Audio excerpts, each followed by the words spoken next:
to walk up the hills with this dire weather.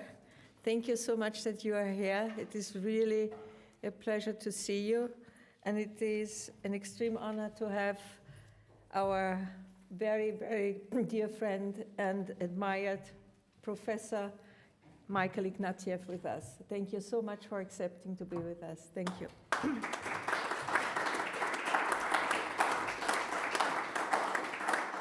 And of course, I'm very grateful to Oliver Rathkolb, who is heading the Wissenschaftliche Beirat, the Scientific Council of the Bruno Kreisky Forum. And he is regularly presenting especially interesting researchers, scientists, personalities in the framework of the Wissenschaftsgespräche that we organize at the Kreisky Forum. Today we have a very important topic, which is the human rights. The human rights in the framework of the Human Rights Year that we celebrate in 2023. Celebrate is a big word because we actually don't know if there's anything to celebrate, given the very, very complicated and catastrophic situation that human rights and humans are in these days, in these terrible times. So I'm very, very curious and looking forward to hearing from you both if the human rights at their 75th year are at their end or at the rebirth. Thank you very much for listening to us.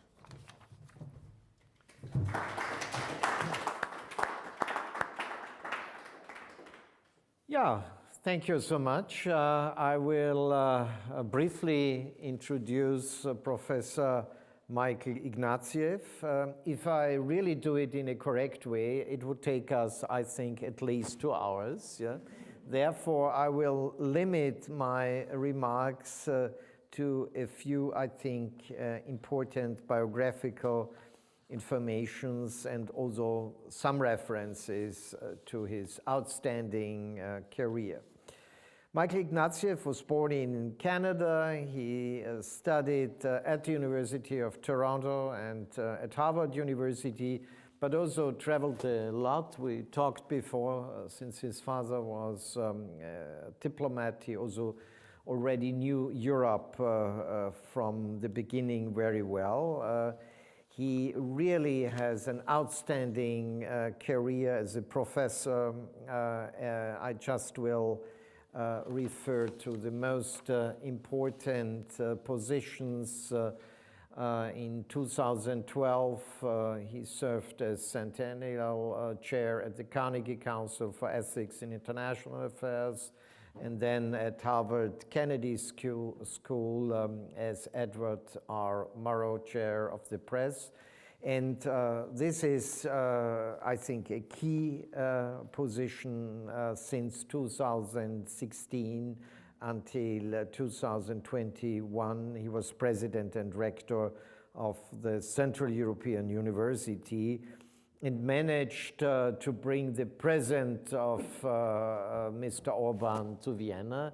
And as an academic, and I just finished a seminar together with Michael Miller from the CEU, with students from the CEU and University of Vienna. It's really a great gift to Vienna, to the scientific community in Vienna, and to the public. And I'm really also grateful that you chose Vienna and not took Prague, for example. He's still teaching at the CEU, and I think this is also one of his important topics, that he's not only a sophisticated, outstanding scientist, writer and historian, but he's also a very gifted teacher, and this is something which I would like to mention. And now we come to the secrets. I just asked Michael before, how is it possible, yeah, in addition to all these really important, time-consuming, top-level positions, to also write 20 books? He will not tell you the secret now. He only will tell it me. And then I will continue to write at least some few more books. All these fiction and non-fiction works, screenplays, reviews, and essays are also translated into 20 languages. And this is, I think, also which makes Michael Ignatieff special. What I find important, and that's my last remark before we have the presentation of Michael Ignatieff, is that he is always coming back to specific topics which are human rights, and also what I think is an important issue, the fate of moral universalism and also liberalism. He also, as you might know, has not only academic career, he also served as a member of parliament in the Parliament of Canada and as the leader of the Liberal Party of Canada and leader of the official opposition between 2006 and 2011. That means he knows a lot from different worlds in Canada, in the international community, in Europe, and in Austria. And I look very much forward to your presentation, and then we'll engage in a conversation, please. Thank you. Thank you. I'm not going to go up to the podium. I prefer just to talk to you.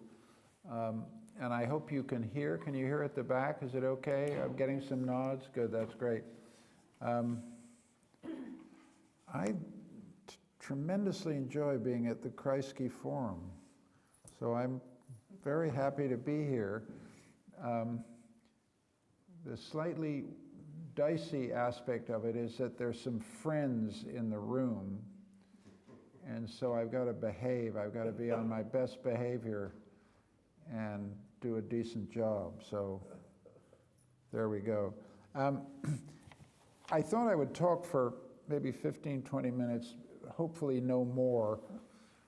I'm a historian of human rights, and I wanted to set the 75th anniversary of human rights in some context, because it's obvious to all of us we're in a terrible, terrible moment.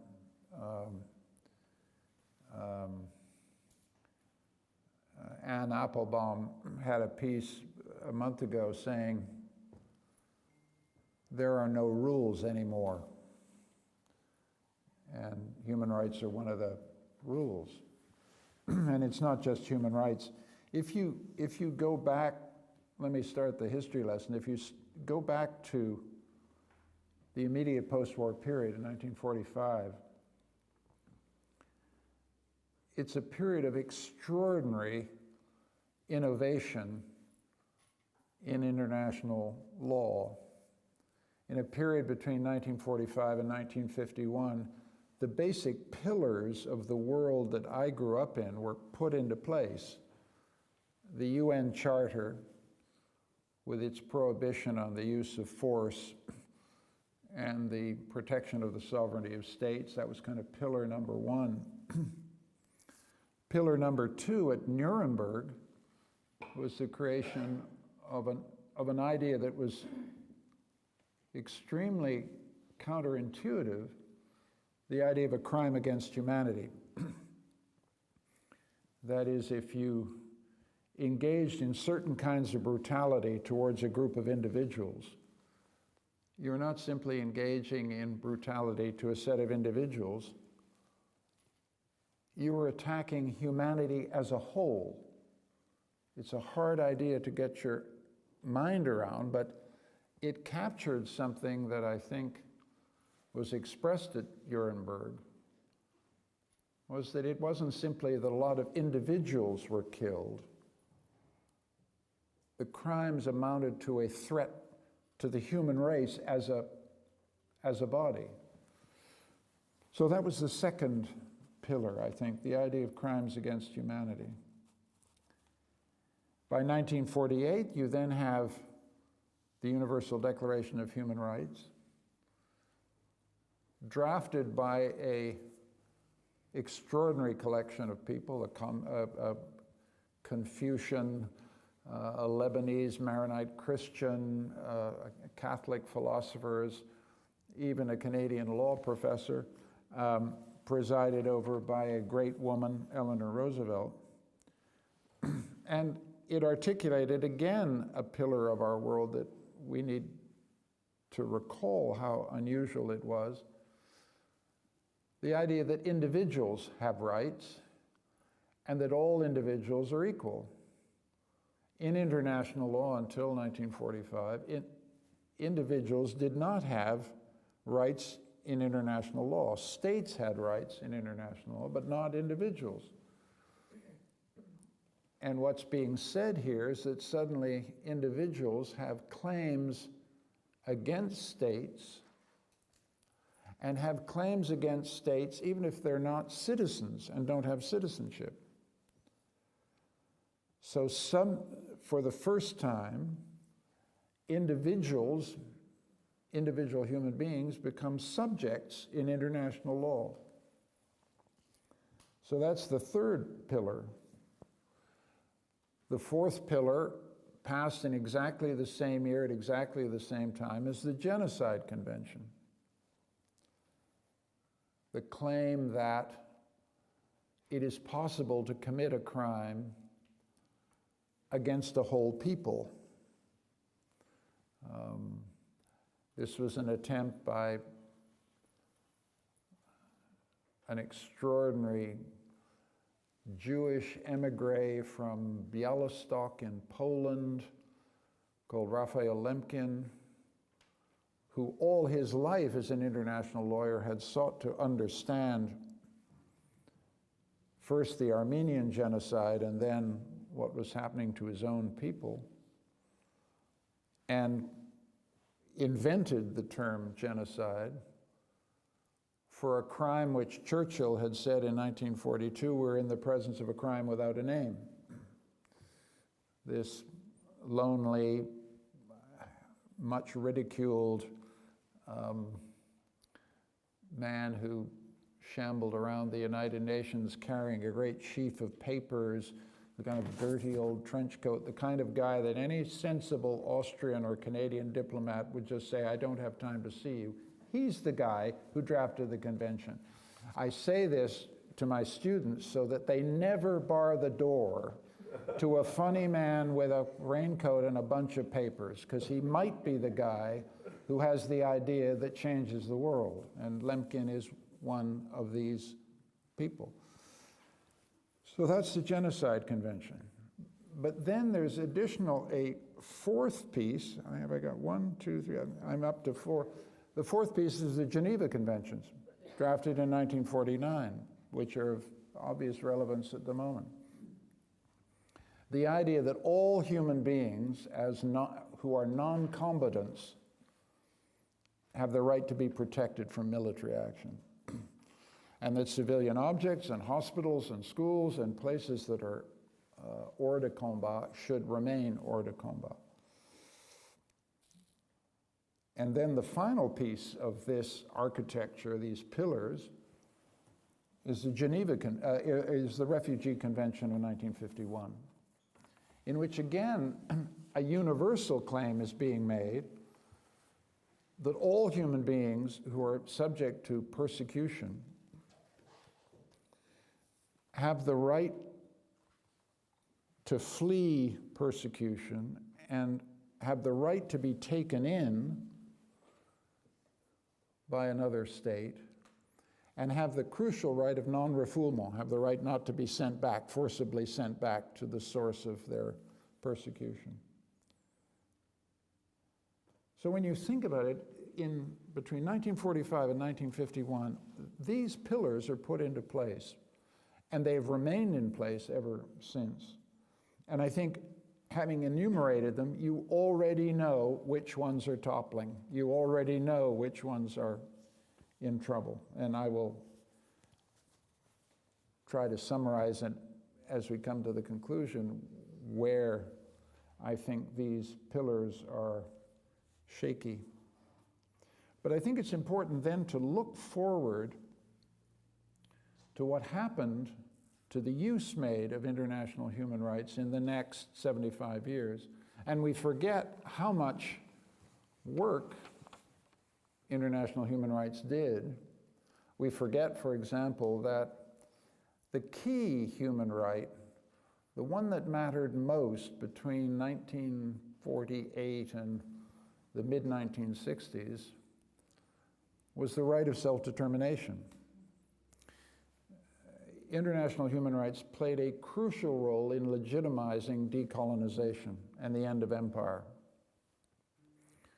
and made possible through the United Nations the entry of 120 new states into the international community. That we need to remember that the UN in 1945 had about 45 members, and by the late 60s, early 70s, it's full of African and Asian states, all of them believing that international human rights had legitimized their search for freedom. But here's the problem. Was this the collective freedom of a people to be free of imperial rule, or was it the individual freedom of individuals to choose their government? There was a conflict from the very beginning about the meaning of self-determination. And many newly independent states did not constitutionalize rights and make them individual rights of the citizens of those countries. So they had self-determination in the aggregate sense, but were essentially then exposed to the despotism of local leaders. So international human rights had a very ambiguous role at the end of empire. It makes the end, it legitimizes the end of empire, but it often delivers people up to a whole set of squalid local tyrannies. So that's the second place in which international human rights plays a role, this complicated role in relation to the end of empire. The third area, which is almost never mentioned at all, is the role of international human rights and human rights language in general in the transformation of our societies, liberal democratic states, Europe, North America. But you can't think of the impact of rights since 1945 unless you think about what I would call the inclusion revolution, which is the aspect of human rights that changed my life most. It begins with things like the Montgomery bus boycott in the 50s, the struggle of Black Americans to overthrow Jim Crow and achieve, which they did achieve, formal legal equality for the first time in the southern states of the United States.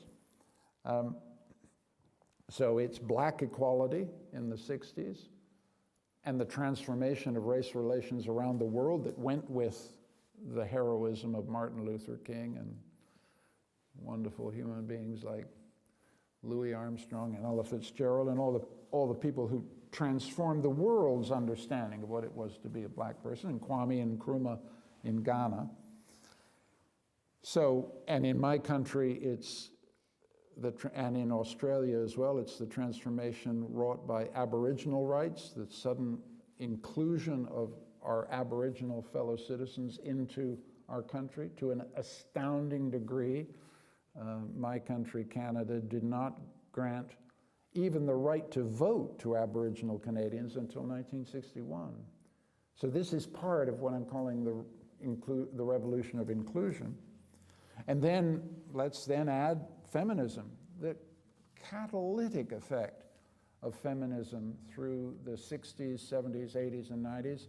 Probably the rights revolution that affected me most personally as a human being was the transformation of relations between men and women in that period. And some of it has a juridical form, that is, reform of marriage laws, reform of divorce laws, reform of conditions of employment, equal pay for work of equal value. That revolution is still ongoing. International human rights has a kind of subsidiary role here. Mostly this is national rights campaigns generated inside each society, but increasingly speaking an international language of feminism with a demand for inclusion and equality. And then we should add gay liberation.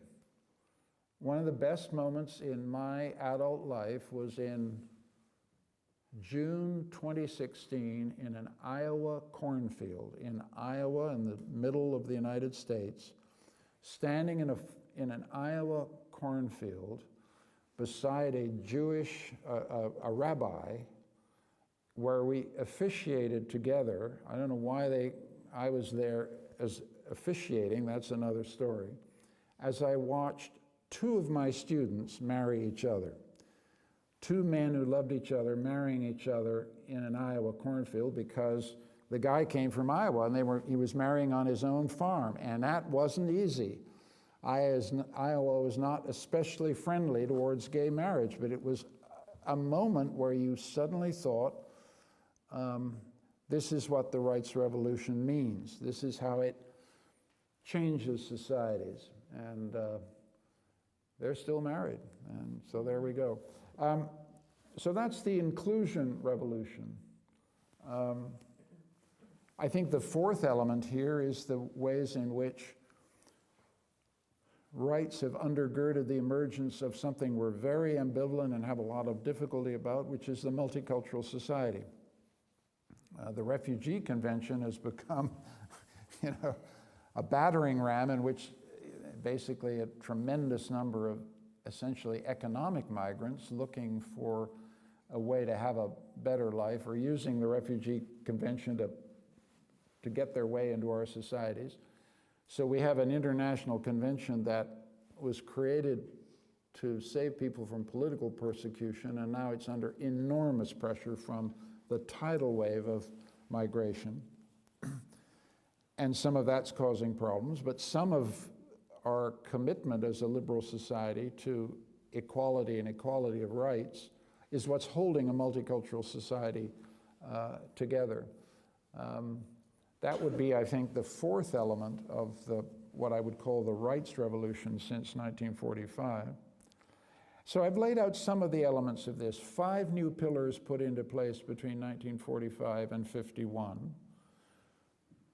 A constitutive role of international human rights in bringing about the end of colonialism and the end of empire, which is still, by the way, the biggest single change to happen in all our lives since 1945. That's the big one. Everything else is small beer compared to the end of empire, and we're currently fighting what I hope will be the last battle in that battle to end empire, which is Ukraine's struggle for political freedom and its sovereignty. So let me come to the question, I'm coming to a conclusion, let me come to the issue that we wanted to talk about, whether we're looking at end times or the possibility of some revival of human rights. If this is, in very schematic terms, the history we've lived through in the last 75 years, it's possible to take an extremely pessimistic and despairing view. And the despairing view would be that first pillar was the UN Charter. We have a Security Council in which a P5 member of the Security Council is currently pillaging and bombarding a sovereign state of the United Nations, and apparently at the moment is getting away with it. And if they do get away with it, let's be clear what that means. A Russia-China condominium will have succeeded in changing a European land border by force. And what that means for you Europeans, and I count myself as a European too, is that we will be in a new world in which our sovereignty is conditional on a Chinese-Russian domination of Eurasia. It's that serious, especially if China goes on to eradicate the sovereignty of another sovereign entity, Taiwan. All of this is within the realm of possibility, and it means that the Charter, the basic principle of international law on which the whole international system is supposed to rest, will be in ruins. So that's a scary way to think about where we are, and a confirmation of what Anne Applebaum says when she says there are no rules. But there's another way to think about it which is not particularly agreeable, but I think as a historian is important, and I was talking about this with Oliver before as we came over. We need to remember that some of the conflicts that frighten us most at the moment, Israel-Palestine, Israel-Hamas, started in 1948. Well, it actually started before. It started in 1936 with the Arab Revolt. But the conflicts that are tormenting us today are as old as the Declaration of Human Rights. That is, the one thing we shouldn't waste any time on is a sense of nostalgia for a lost world where everything worked. The human rights were under attack and contention from the minute they were proclaimed. The principles of the Charter were under attack from the minute they were proclaimed in Korea and elsewhere. We forget, or have conveniently forgotten, the horrendous bloodbath between India and Pakistan over the end of British rule in India, the catastrophic slaughter of that period. Again, 1948, exactly this period. If we think that this is the first time that a member of the P5 at the United Nations has violated the sovereignty of another country, we seem to have forgotten Budapest 58, Prague 68, and we can go on. Some people might want to add Iraq 2003 to the story. I have no difficulty with that. So we've been in a world in which the pillars have been shaken from the very beginning.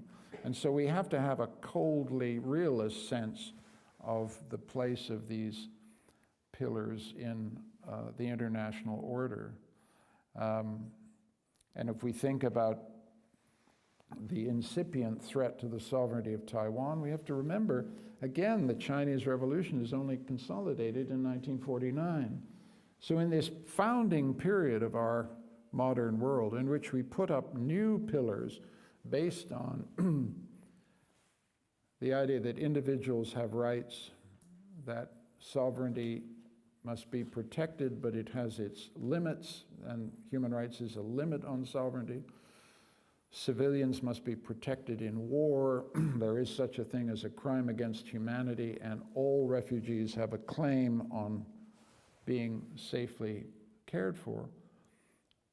It has been a struggle from the beginning to make these work, and that might simply sober us up and commit to sustain the battle that was the battle of my parents' generation, and it's now just going to be the battle of my children's generation, and we need to think of it in those terms.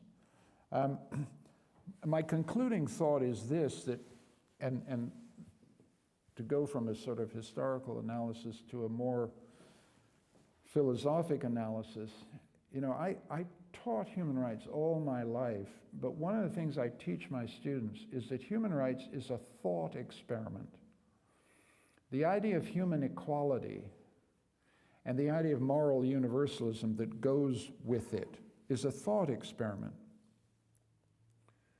It asks us to think about how we construe a group of human beings if we abstract from their differences. If we think about this very room we're sitting in as a room of just pure human beings. all of them the same and all of them equal. The same in the sense that they're all exemplars of humanity. It's a thought experiment, but it's a thought experiment that does a tremendous amount of damage to or runs against the much more obvious things we feel about human beings. When I look at you, I'm looking at men and women, young people, old people. I happen, I think, to be looking at people mostly of the same race, but I could easily be in a room where some of you are of a different race. I may be looking at some people who have religious faith and some people have none, but my point is difference is primary. Difference is the first thing that we think about. And much of what we value about people, the reason we care about each other, is we care about our differences.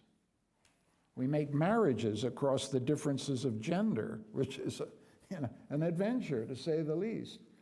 We do cooperation across the differences of gender, race, religion. Human rights is making a very different claim. Beneath all of those differences is something we share. We all bleed the same. We all die pretty well the same. We all suffer the same. Pain is mostly the same.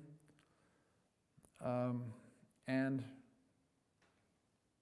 the difficulty in a situation like to get to what is agonizing us at the moment, there are two realities. One, the reality of October 7, and the second reality is the reality of Gaza as we sit here. And human rights enjoins us to make one fundamental claim about that, which is human beings on both sides are suffering and dying unjustly. And they die the same, they suffer the same, they bleed the same, and that they have in common. And you cannot think about this problem, this catastrophe, unless you hold on to that with all your might. That's what human rights has to say. And it is a real struggle, because in this battle, what I've seen in the last 6 weeks is everybody picks the suffering that bothers them most. And the human rights claim is, that's the wrong way to think about it. Now, I'm not here to lecture you. I'm not here to tell you what you should think. I'm just telling you what the human rights premise is. And I'm also telling you it's extremely difficult to live by it. I have allegiances to Israel which are structured by the way I've lived my life and my friendships. I would be lying to you if I didn't feel somehow more deeply affected by some of the things that have happened to Israelis on October the 7th. I've never said that before. I don't feel good about it. I don't feel right about it. But I feel an inertial pull to my friends. I've taught there. I've been to Gaza, I've been to the West Bank. I have good, close Palestinian friends. But if you ask me, and I'm being honest with you, the inertial pull is stronger to one side. And that's precisely the moment in which human rights has to come in and tell you, wake up, because that leads you into a place you don't want to be, where you suddenly don't care about someone else's dying the way you care for your people's dying. And this is why human rights must be alive at age 75. I don't even care about the human rights agencies. I don't care about Amnesty. I don't care about any of these things, except insofar as they favor that discipline. And the discipline is the suffering is the same. The dying is the same. Do not be partial. Refuse those choices. There are some political issues where you do have to choose. I mean, I choose a two-state solution. I mean, you know, 2 states for 2 peoples, that would also follow from some human rights premises. But we're so far from there, it isn't even worth thinking about at the moment.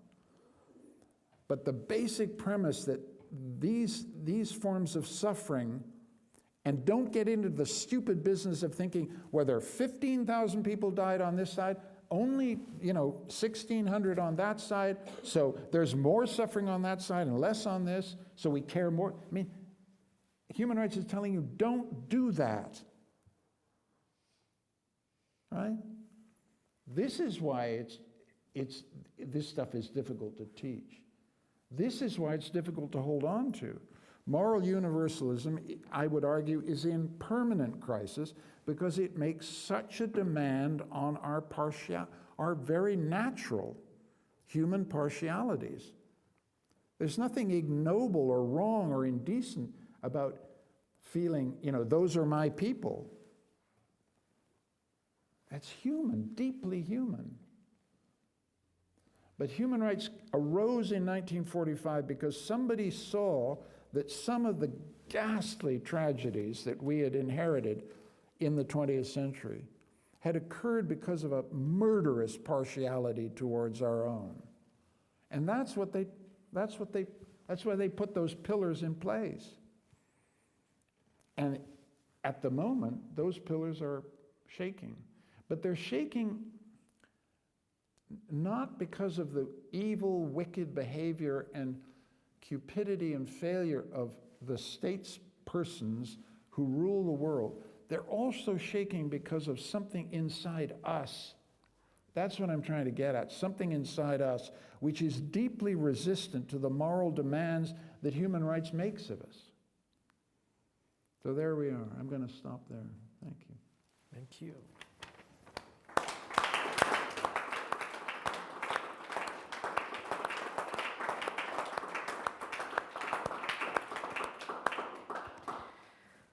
Thank you so much.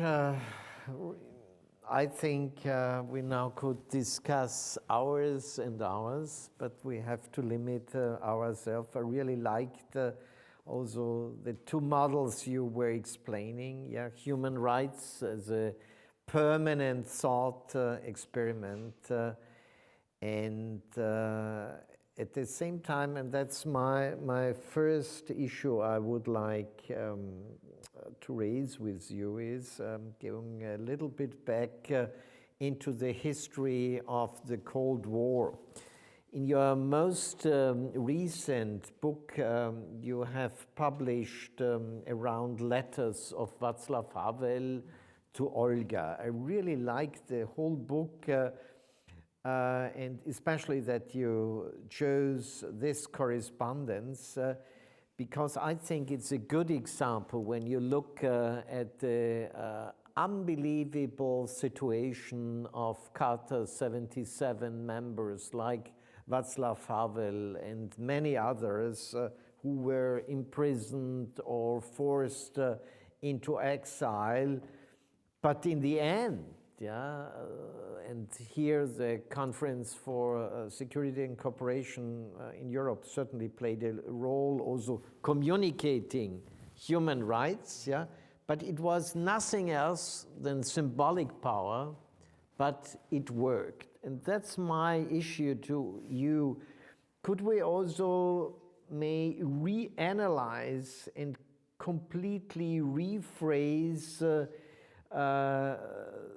the decline of the first Cold War, focusing on human rights issues? Because you rightly mentioned that when the decision was taken in Paris on the 10th of December 48, those countries who belonged to the communist bloc, like the Soviet Union, Ukraine, then White Russia, then Czechoslovakia, Poland, and so on, they all abstained, and Wyszynski was furious, this is American propaganda, because he very well knew that if this works, it's the end of communism and the Soviet Union, And this is, I think, that we have a clear example that what you described in such an elaborated way at least worked in 1989-91,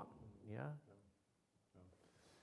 Boy, I'm glad you brought in that political context, because I simply didn't, when I put the pillars up, I didn't talk about the Cold War. And I think it's, and you're saying that the symbolic politics of human rights had a detonating effect on the system ultimately. And you can certainly look at the Helsinki Final Act and the creation of the OSCE in the 70s. I like the story that, you know, basically Brezhnev thought, the Helsinki Final Act gives me recognition of a Russian Soviet sphere of influence in Eastern Europe, and in return, there's this little human rights basket 5, and we don't really, who cares, and forget it. And then, needless to say, Havel and all our heroes. And let's never forget that the heroes were Memorial in Russia. I mean, the first people to go at this, the most courageous people, were lest we forget their incredible role. And so that's human rights performing a kind of symbolic politics role that, as you say, I don't know whether Wyszynski knew this in 1948, but boy, by the 1980s, they can feel the legitimacy draining out of the bath, just like water out of a bathtub, you know, and the legitimacy is flowing inertially away from many of these regimes, particularly the Polish and Czech regimes, towards people like Havel coming out of. So yes, there's let's give human rights symbolic effectivity. I guess my perspective on this is gloomier, I suppose, because I then pick up the story in the 90s and spend almost all of the 90s in Yugoslavia watching highly civilized, very educated, fascinating, charming people wanting to kill each other, you know, and feeling that the universality, the sense that we are human beings here, is just not there at all, in terrifying ways, in Bosnia, in the Serbian-Croatian War. And I had a deep sense of the tragedy of that because I was a reporter. I would interview people and ask them, you know, why are you fighting each other? And they often couldn't give you any kind of, they were like beings trapped in a nightmare, unable to articulate anything except to verbalize what they'd been told to say, and they were pointing guns at people that they used to have drinks with in a bar and went out with the same girls at night, and they're suddenly in here killing each other, and they, I mean, you know, with a sense of that the human race stops at the end of their bunker, you know, and on the other side. So what am I saying? I'm saying yes to your story about the symbolic power of human rights in that crucial period, 1975 to 1989. I think one thing I would add, though, which is important, is that thanks to Marxism and thanks to Marxism's intellectual heritage, there always was, even in the most kind of po-faced Soviet kind of ideology, a counter ideology of human rights. They talked rights talk, but it was social and economic rights, and we will deliver those, and you believe in, it all goes back to Marx on the Jewish question in 1843, right?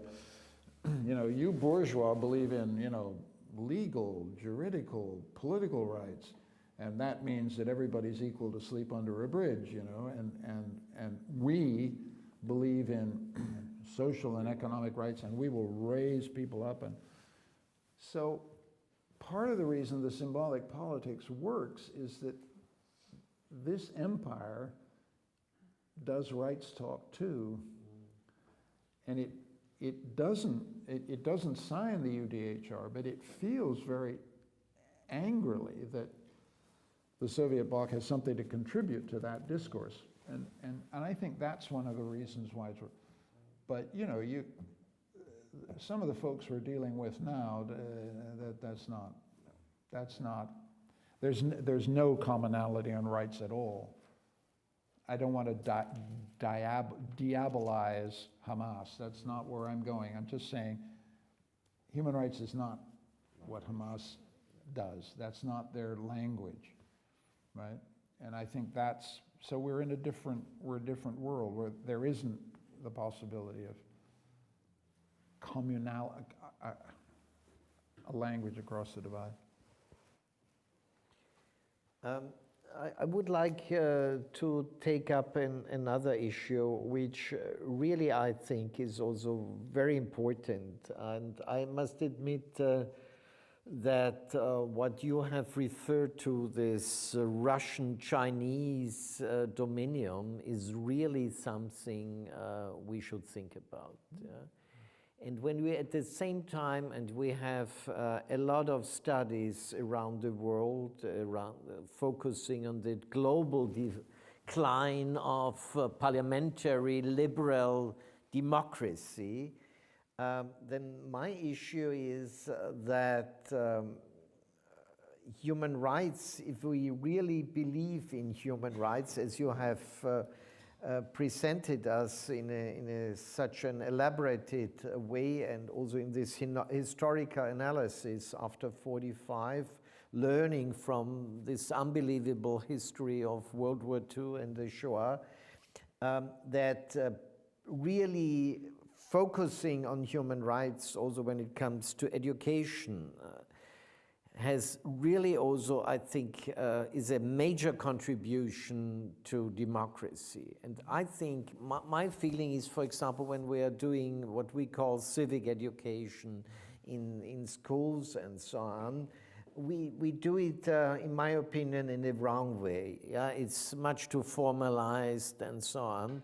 But it could be much simpler and at the same time much more effective, just using the words you have explained in the beginning, trying to explain that human beings are equal. By the way, this phrase was introduced, if I remember correctly, by the Indian woman in the commission of Eleanor Roosevelt. Yeah? And I think that one of our failures concerning when you look at right-wing populist parties and governments, and you have written on this recently, also in a fantastic article, that maybe we should focus much more on human rights education than boring civic education on parliamentary democracy. Maybe we are doing the wrong thing. Also to people. It's a great question. I do think that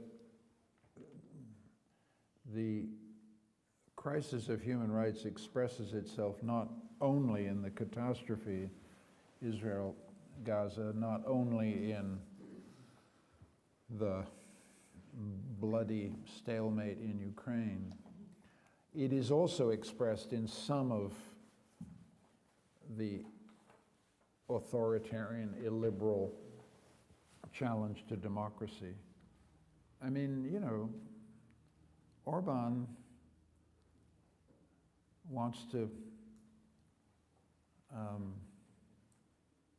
has a vision of society, obligation, the world, in which Hungarians first, everybody last or second, and within Hungary, gays, shut up. And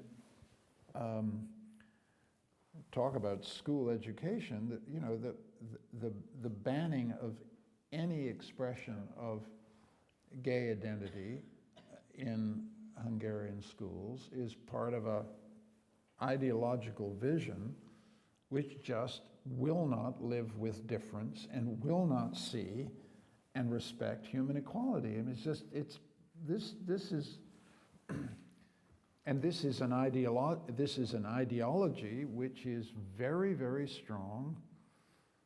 There's a bit of it in Geert Wilders, there's a bit of it in Marine Le Pen, there's a bit of it in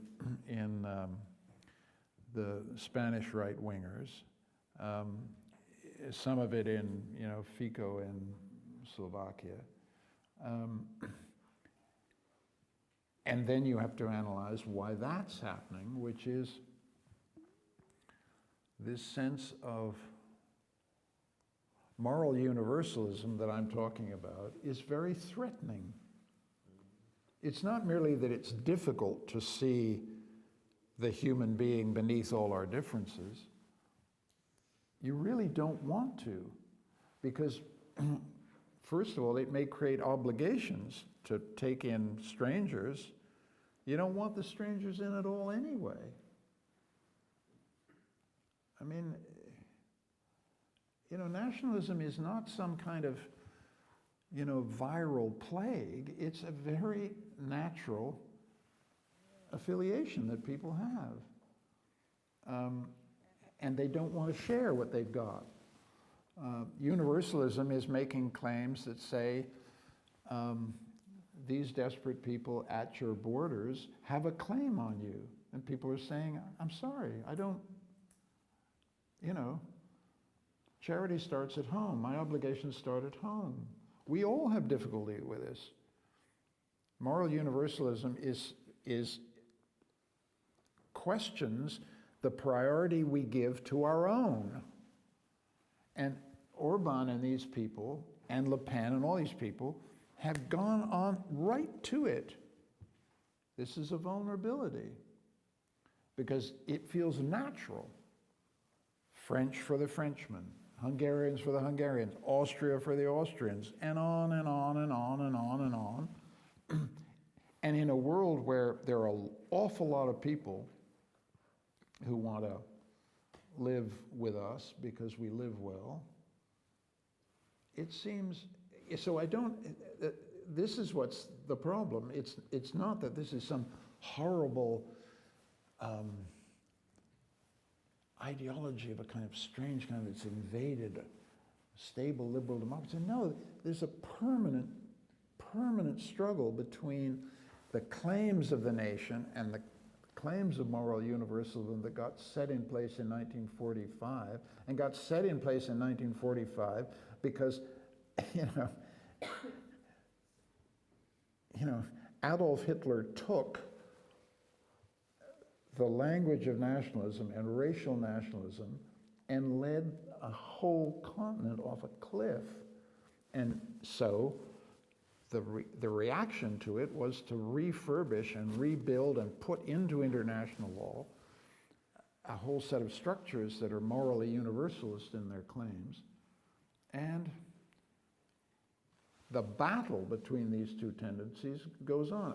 I don't feel, I just think we need to wise up and not, the thing I want to avoid doing, this is why I'm taking this line, is walk around saying, why can't everybody believe in human rights the way I do?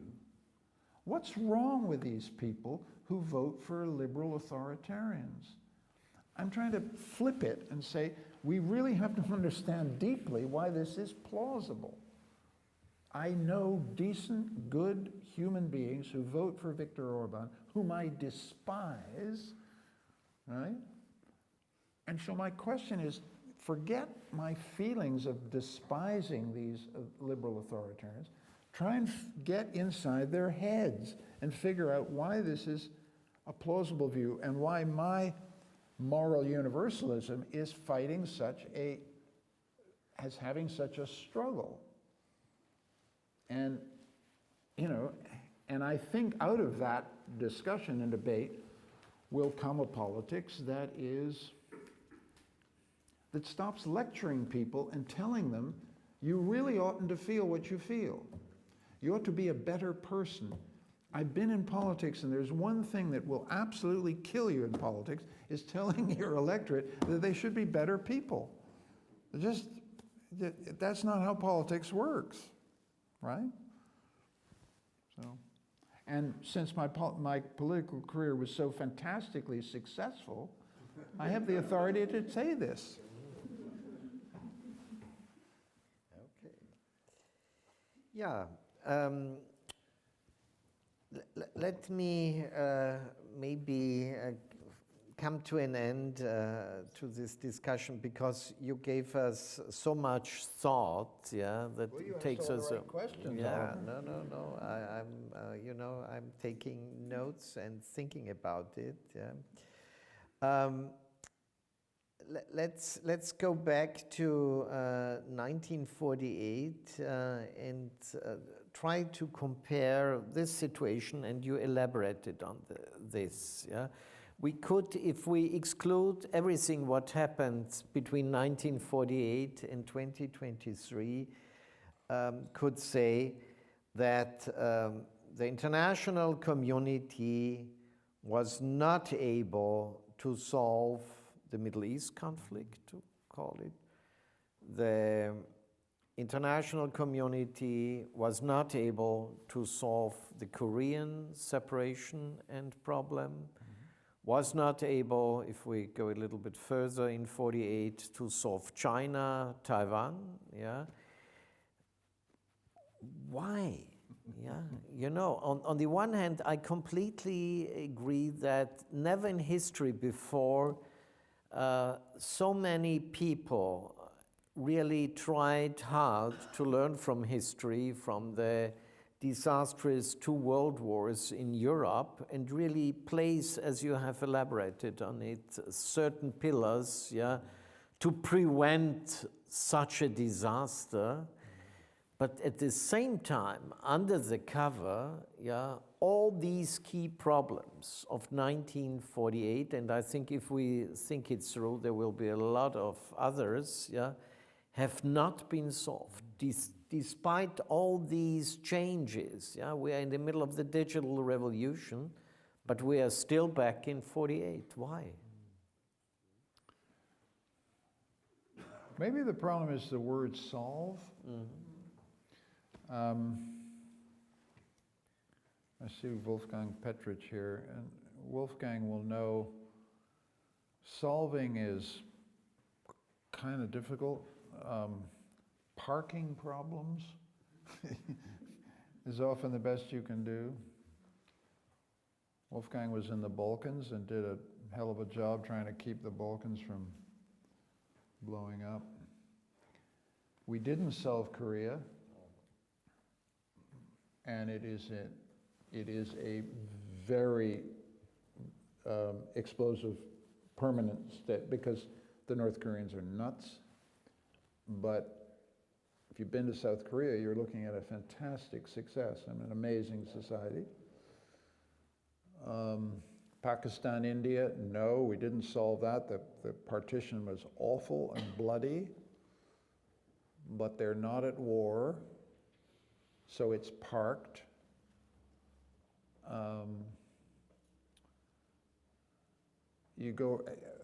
Taiwan is extremely explosive, and that's the one many people have good reason.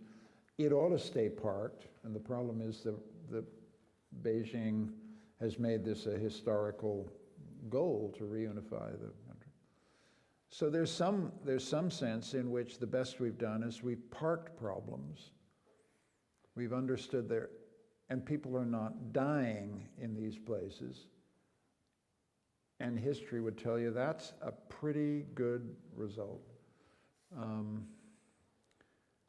Similarly, you know, and part of the problem is we had expectations of peace that are always beyond our grasp. And we've had expectations of reconciliation that are beyond our grasp. I've been reading a lot. I've spent a lot of time in South Africa.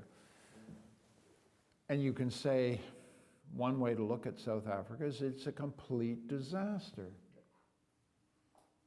The other way to look at it is they haven't had the civil war we predicted they would have, and they've got something else which is terrible. And what's terrible is a corrupt, venal, incompetent regime trading on the moral prestige of a great man, right? I mean, and it's sort of sickening to watch. And a great man who did everything that a great man can do to take a country to safety, a chief of which was to give up power when he still had his marbles. I mean, his renunciation of power is one of the noblest things Undell ever did. But, you know, so it's a disaster on one hand, South Africa, but it could be much, much, much worse, okay? So we don't end in a totally gloomy mood. France, Germany. You know, we've completely forgotten about that. But for a generation now, either dead or retired, getting these two great cultures, civilizations, and countries to, you know, to be reconciled. It's part of the memory of my generation, the moment when, what is it, Kohl and Mitterrand hold hands. I still remember that with deep emotion. And you think, and the reason we have attachment to Europe is that the European construction made it possible for this form of, this is one we, I think, solved. I think it is rational to say it is inconceivable that there will be a war between these two countries again, and that's putting paid to 250 years of conflict. And then you can look at some other stories. Vietnam, United States. I just can't, you know, I was a student during Vietnam. It's unimaginable to me that, you know, John Kerry and John McCain are going to Vietnam and they're kind of meeting their guys who they were fighting, and you know, now the Americans are trying to trade in Vietnam. I mean, it's just, so there's some places where things do get solved, but there's no question that the most serious strategic threats that we face right now are threats that we inherited from 1945 to 1948 to the post-war settlement, and their length and durability is what, and you know, and in the Ukrainian case, we're just looking at a great European power unwilling to accept that its empire is over, and so we're looking at the last liquidation of empire in Europe, and it's bloody, but if, you know, and the stake here is enormous. We do not, as I said earlier, we do not want to turn the Eurasian landmass into a Russian-Chinese condominium. We just don't want. Not because I'm viscerally hostile to the Chinese. They're great people, great civilization, fine. Anybody other than Putin, you know, that would accept, you know, the stability of European land borders and respect that you can have a democratic society on your borders and you don't need to invade it. I mean, there are all kinds of ways which we could live with this world, but we can't live with a world. We simply can't live with a world in which a Russian imperial power wants to snuff out the democracy of a people who've clearly, after much suffering and bloodshed, have chosen to be free and to be sovereign. We cannot allow them to fail. Our security really is engaged there, because otherwise all our borders are fungible. That part I believe, and so you got to be. So I guess what I'm saying, and I'm going on too long, human rights does not translate to pacifism. There are moments when you have to draw a line. You just do. You can't, there's a use of human rights as a pacifist language that I just don't, that I don't accept. Sorry to go on so long. No, I have another, but that's my last question for today, a very provocative question, yeah? Let's take the Global South. Yeah, if we would have another audience here, yeah, they would ask us, oh, here, yeah, two representatives of the former colonial powers, yeah, you have no right, no moral right to teach us, because of your past as imperialists, as colonializers, human rights. What should we answer? Well, it's a and great... you know, the Global South, Yeah. that's the majority. Well, first of all, the Global South is one of those, probably a journalistic construction that should never have been allowed. You just look at the South, look at, you know, the South includes Chile, you know, and it includes, you know, Namibia, it includes, you know, Algeria, and it includes, you know, Brazil, right? Give me a break here. I mean, the heterogeneity here is just overwhelming. It's an ideological construct that allows them to sound scary. Say we're a big, huge block that all think the same and we're all victims of white imperialism and we're rising up to demand our place in the center. Give me a break with that stuff. Because of the heterogeneity, the interests just don't sum. So that would be point number one. Point number two is, you know, I'm a little tired of being lectured about, you know, by them when they've just witnessed a member of the Security Council invade a sovereign state and have said nothing about the charter principle that gave them their national independence. That's why I made the point in my little talk. The biggest impact of international human rights on the world since 1945 has been its role in legitimizing, you know, colonial liberation movements from one end of the Global South to the other. And when that principle is flagrantly violated in the European states, there are a lot of people down there saying, well, that's a bunch of white people fighting each other. Excuse me, I mean, this is where moral universalism, it should matter to you, right?